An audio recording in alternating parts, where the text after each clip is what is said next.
Okay. Oh yeah, that's a sweet deal because now you're in it for 400. I'm 400. I got $800,000 of his own money in the deal. I wish all the loans were like that, right? Now, I'm getting $6,400 a month.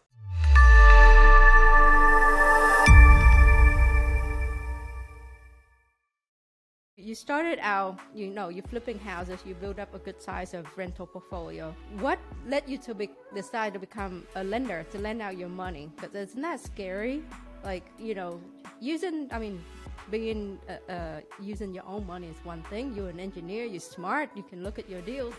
But giving your money to someone else, do something else, that's an entirely different game. It is, but you have to be smart, right? So, because I've been in real estate for so long, I never was going to exceed, even before I knew 70% of ARV, I wasn't going to lend, I wasn't going to go deep, right? So the first deal I did was in the Woodlands to a friend of mine, and we did a deal for $240,000, and I just did it for 1% a month. So I'm getting $2,400 a month interest on that money. Well, that was pretty addicting right there. I still got my day job, right? So I'm getting $2,400 a month. And I was telling a buddy of mine at work, it's amazing how, the timing, happens, right? He says, well, I got another friend like you. He works for Hess. He's got 4 townhomes he's building in Midtown. He's in for about $800,000. He cannot finish. He's out of money. And again, this was after the burst. Banks weren't lending on real estate. He was stuck. I went and made a deal. He needed $400,000 to finish, but he had $800,000 into the deal. And I was first lien position for $400,000. Very safe loan. So he had all of his cash in 800,000 of his cash. So okay. Oh yeah, that's a sweet deal because now you're in it for 400. I'm 400. I got $800,000 of his own money in the deal. I wish all the loans were like that, right? Yes. So now I'm getting $6,400 a month, and that was it, man. That was the shot in the vein right there. I was addicted at that point on, and then the business just slowly grew by just word of mouth. And next thing you know, I'm finding out about the industry. I didn't know there was a cottage industry called hard money and private money. I just stumbled into it. So it was just. I was just blessed or just lucky, however you want to look at it. So at that time, did you still have a full-time job or? Yes. Yeah. So if you're only doing 1 or 2 or 3, you can easily handle it as a side hustle, right? Yeah. What happened is it grew to where all of a sudden now I've got, and then some of the guys that worked with me at work, I'd be talking about, had engineering friends that are working with me.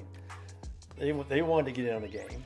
Next thing you know, we've got $2 million loaned down on the street, and everyone was making 12% on their money, and they just, they thought that was the best thing since sliced bread. All these guys just got killed in the stock market a few years earlier, right? Yeah, so yeah. If you can make 12%, and you got the real estate for collateral, and a lot of those people are still my capital partners today. And so it just kind of grew. Word of mouth came. Hey, my mom wants in. Hey, my wife, dad. So just all of a sudden, these people came in. They wanted to be capital partners on these deals, and we just. So I got to be a point where I had to retire. To do the private money. You were forced to retire. Yeah, it was like I had to do one or the other. And after doing 35 plus years in oil and gas, it was time to do something else, if for no other reason. So. Well, are you happy you're doing real estate today? Oh, I love it. It's a relationship business, right? So we have close relationships with both our capital partners and our borrowers, and it's a neat little community. I'm part of a little private money lenders club. There's probably 10 different private money lenders. We get together and share stuff. The beautiful thing about Houston is there's so much. It's as long as you have the abundance mentality, you don't really have to worry. All my private money lending friends, they're almost always tapped out anyway, right? So, and you see the other big guys out there. I think once I was talking with Eddie, they were doing X amount of money, and the next thing you know, they're doing 5 times that amount of money.